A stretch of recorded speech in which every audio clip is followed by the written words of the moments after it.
Welcome to the Akha TV program. My name is Matthew McDaniel with the Akha Heritage Foundation. We've been working since 1991 to help the Akha people with human rights issues. And we're going to update you as to what we're doing right now in the project and what events are going on around the world. And I'm sure that these broadcasts will become more elaborate as time goes by and of better quality. We're going to do these stories, these video discussions about the Akha situation, what's going on in the world with the Akha and what we're doing about it, what kind of things we're working on, what kind of projects we're running. We have several of them going on right now. One is the case in Singapore of Miss Maitani Wongsa, who was originally trafficked into Singapore in 2004. She was pushed back out of Singapore. She was made by a broker in Thailand to work in a brothel and in a Hat Yai for a couple of years.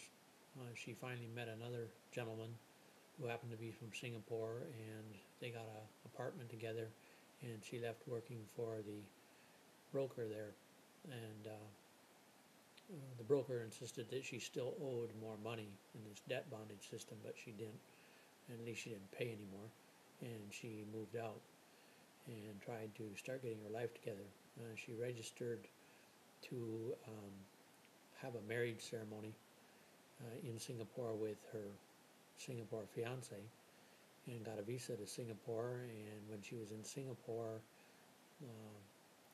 the immigration officials checked and found by some means that she had been there before under a different passport, which had been supplied by the broker, which was a fake passport, of course, but brokers and employment agents supply passports and travel documents to Akhas because in many cases the Thai government hasn't given the Akha these ID cards or passports. And so anyway, the court in Singapore, they had Miss Wongsa arrested, and the court tried her, and she really didn't have access to legal representation or proper translation, but she was sentenced. The judge basically told her that, look, the prosecutor said, hey, look, if you don't agree to plead guilty to this illegal reentry, we're going to charge you with more, and your sentence will be longer. So she pled guilty to that, and she got sentenced to 1 year in prison in Singapore. And we heard about the case.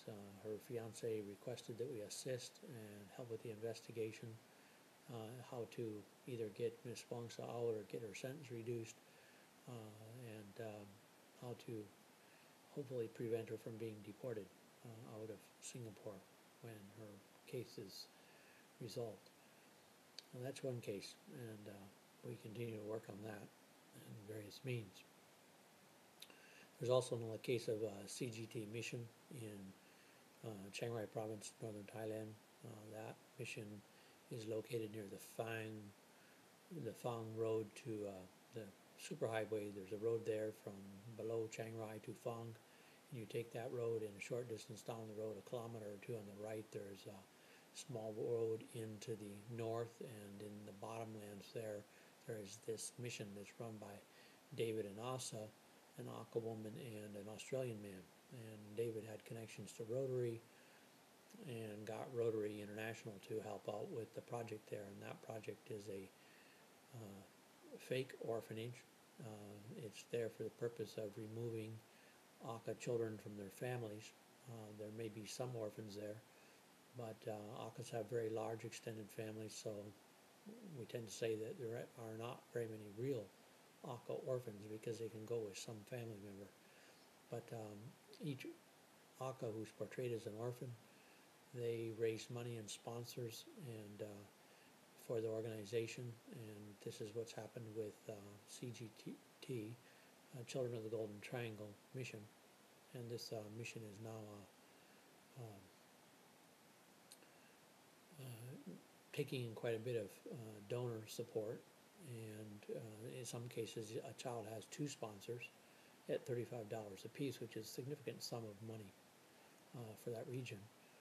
And we now have witnesses saying that there are 560 Akha children who have been removed from their villages and are there at the orphanage, as it's called, and that only about 50 of them are real orphans, or orphans as we normally think of it, no father, no mother, and that the children are not cared for properly, that there appears to be cases of abuse, children under some kind of distress at nighttime, screaming and crying, which would suggest that something is not correct, and that the children are not clothed properly or bathed properly, and that they're made to do the laundry and so forth of volunteers who come there. Witnesses said they were horrified at the situation they saw, and some volunteers tried to take children back to their parents away from the CGT mission. So that's another case we're working on. We're also working on a case with regarding the UNESCO website for Thailand. It initially is just on a website, but it brings up some greater issues, and that is the collaboration between UNESCO Thailand from the Bangkok office with missions. UNESCO is a cultural preservation agency of the UN, and we do not feel that in working with the Akha it's appropriate that they be working with missions who in northern Thailand are known to be committed to events that will bring about the destruction of Akha culture and literature, oral traditions. And we have appealed to UNESCO New York, UNESCO Paris about this case, UNESCO Bangkok, and the missions they are working with have listed as partner organizations on their website are World Concern, I believe, Grace Project in China, and New Life Foundation, which is also New Life Center, which is the organization set up by Paul W. Lewis, and we don't think that they should be working with those organizations from UNESCO. And also UNESCO is working with SIL, the Wycliffe Bible Translator people, on an Akha language project in Chiang Mai, and we think that they could be working with traditional Akha to make sure that the oral traditions are passed down and that the oral traditions are carefully written down so that a very large corpus on the Akha language is built. The missions insist that the Akha give up their oral traditions. They work very hard to break the links between parent and child, to stop the transmission of these oral traditions, and those oral traditions are literature. And so we think it's very inappropriate and unethical for UNESCO to be working with mission organizations within the Akha community, strengthening the grip that those missions have on the intellectual property rights of the Akha. And we think that they should reverse themselves in this policy. And we also have a number of other cases that we're working on right now. We continue to work on the case of Huyo Akha in northern Thailand, where the Queen's Royal Project has taken away the land of Huyo and other villages now. And we are working to bring this to the attention of the UN Permanent Forum members, which we have brought it up with these people at the different forums over the years now, since 2003, when the Royal Project first seized that land, the entire farmlands of Huyo in Ampere Mae Falawang. And so we're continuing to build the campaign to have these lands returned to the Akha. And we also just went to New York to discuss these cases with UNESCO, with UNIFEM, with the Singapore Permanent Mission to the UN, and with different UN associated activists who helped us in our strategy planning on how to proceed with this. And we continue to work on the assembly of the third Akha journal, which is quite large. I can show you what the second Akha journal looked like. This is the second Akha journal right here. And we have many, many stories in this, and it's about 270 pages. And currently, I'm working on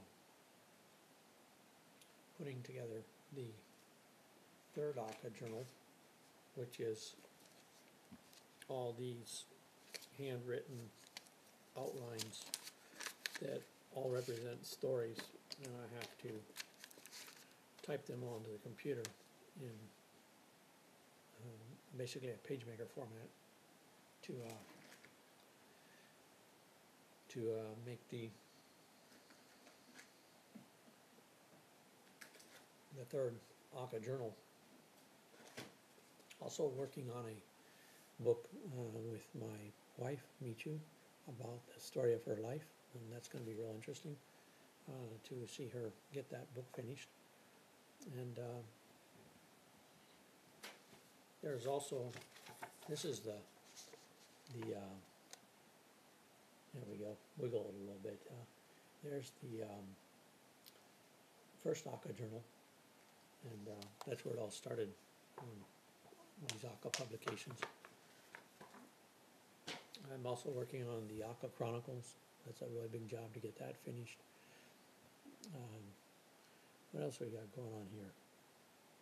I have all these projects going on simultaneously. We got some new business cards made up for the organization, and this is the new business card. You can see it there. There you go. And we are making presentations to various groups.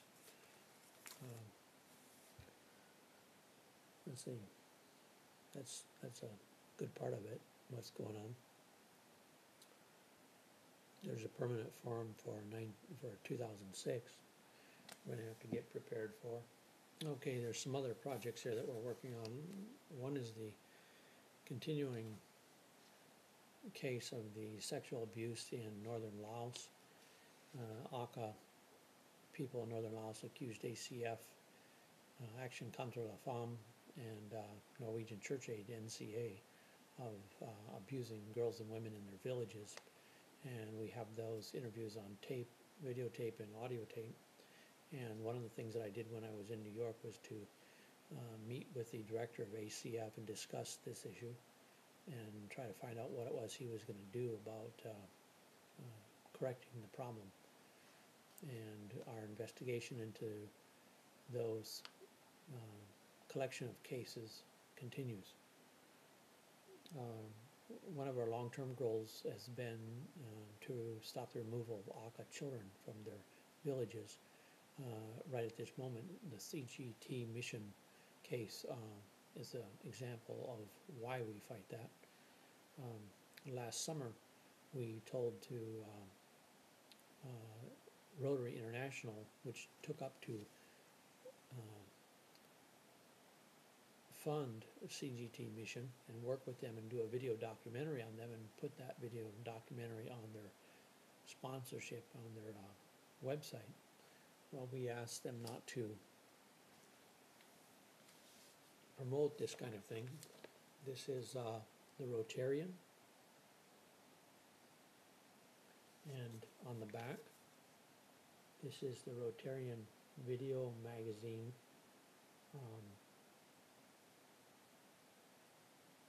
And it says here, down here in the bottom, it says in focus, Children of the Golden Triangle. And they're using the images of the traditional Akha, of course, because for the most part, Christian Akha are not encouraged to wear their headdresses. And they're using those images to promote this project and help raise funds for it. And we warned them not to be involved in that, and they really weren't interested to hear our opinion. Well, now things have gotten much worse with that situation at CGT. Now, we're also continuing our fight about the drug war, the criminalization, the opium eradication in Laos, extrajudicial executions continue to happen in Thailand from reports that we get from Akha and expats in the region. And those are some of our main projects that we're working on right now. If you like this Akha TV broadcast, we ask that you would join in with us and send us an email, let us know what you think, and we can